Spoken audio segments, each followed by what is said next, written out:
Ici, comme délégué général du syndicat des torréfacteurs français, un syndicat qui met en œuvre à peu près 85% des 300 000 tonnes qui sont mises en œuvre en France chaque année, avec une consommation qui a nettement baissé depuis le début des années 2000, pour se reprendre un peu en 2006-2007, et là, sur 2008, les prévisions ne sont pas excellentes, et probablement c'est lié aussi à la crise. J'interviens aussi ici comme directrice des affaires économiques et internationales d'un ensemble de syndicats professionnels qui s'appelle l'Alliance 7, et qui regroupe le syndicat du chocolat, de la confiserie, de la biscuiterie, pour lequel je m'occupe en plus d'affaires économiques du suivi des matières premières qui entrent dans la composition de ces produits. Et j'aimerais être aussi optimiste que M. Schluter sur ces matières premières. Enfin, je suis aussi en France le coordinateur national de la Specialty Coffee Association of Europe. Et à ce titre, nous organisons le championnat de barista.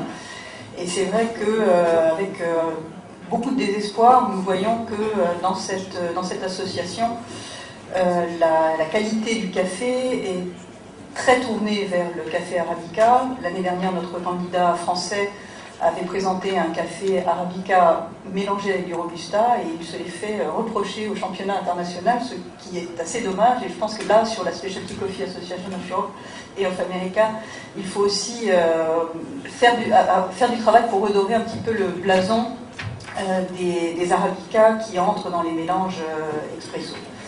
Donc pour en revenir à la question sur la crise et sur le marché du café et sur la pénurie éventuelle de café, le marché français n'en est pas à la pénurie de café. Si on étudie les effets la crise économique, c'est essentiellement une crise de liquidité, et les problèmes que peuvent rencontrer les planteurs liés au crédit sont les mêmes que les entreprises de torréfaction en France rencontrent. Au syndicat du café, nous avons une vingtaine d'entreprises, de la multinationale à la TPE, la toute petite entreprise, et les toutes petites entreprises ont beaucoup souffert cette année des cours erratiques du café, notamment du squeeze qu'il y a eu en février, où certaines entreprises étaient étranglées, celles qui n'ont pas la capacité d'acheter du café à l'avance et qui doivent acheter leur café au jour le jour, presque au mois le mois, étaient dans de très grandes difficultés parce qu'elles ne trouvaient pas le crédit pour acheter le café, et le café était à un prix surévalué.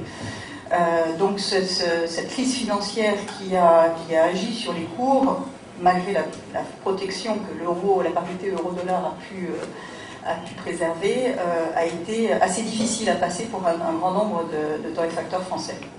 Mais on n'en est pas encore. Et si les torréfacteurs français se regroupent et viennent à disparaître, ça fait moins de débouchés. M. Schluter l'a dit, les sources de consommation ne sont pas vraiment dans les pays traditionnellement consommateurs.